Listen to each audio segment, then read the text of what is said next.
you. I was at a conference last week. This guy's put Knoxville on the map, okay? I mean, everybody wants to know about our new mayor. And I said, well, we've kind of got another election to go through, but we're going to go ahead and say he's our mayor. So come on up, Glenn.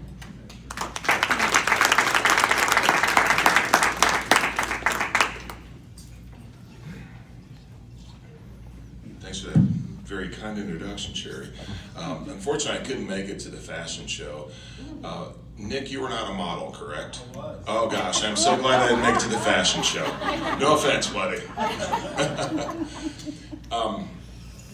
I'd like to look back at the primary campaign and give just a couple comments on that. I'm very proud of the campaign that I ran, and I'm also very proud of the campaigns that my opponents ran.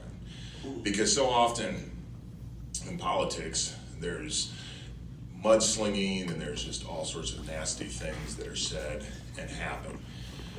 Getting into a campaign, making that decision and running the campaign is a very daunting task because you have to do all these different things. You have to raise money, you have to come up with a plan, you have to do all this stuff. Heaped on top of that, politics, unfortunately, in many ways nowadays, has the reputation as being something that will destroy someone's personal reputation. And then we wonder why good people don't want to run for office.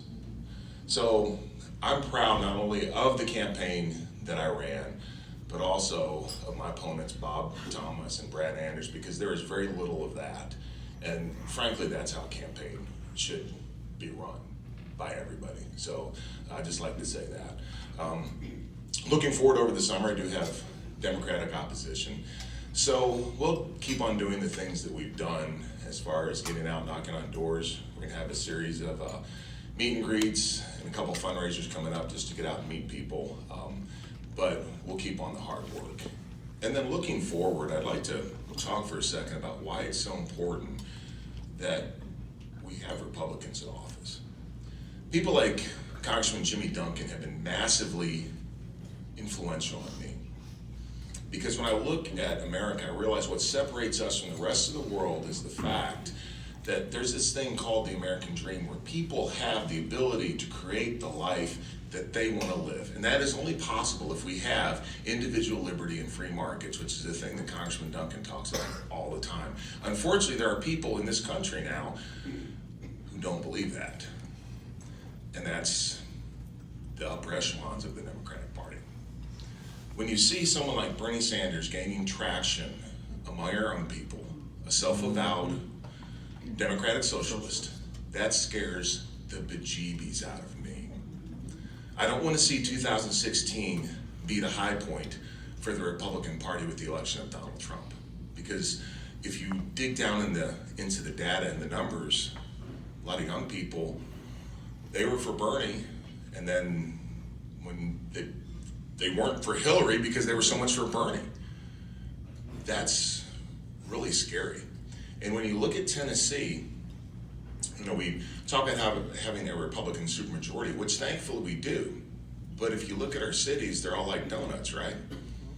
They're all red around the outside with this blue jelly on the inside. The problem with that blue jelly is it tastes bad and it'll kill you eventually. So we have to make sure that it stays on the inside and that we reduce that. The only way that we're going to do that is by growing the Republican Party, especially among young people and among minorities, and I look forward to doing that as much as I can across the state. As your mayor, I will work as hard as I can. I will try to make you proud. I will never embarrass you. Those are the things that I promise. Look forward to the rest of the campaign, and I would appreciate your support. Thank you so much.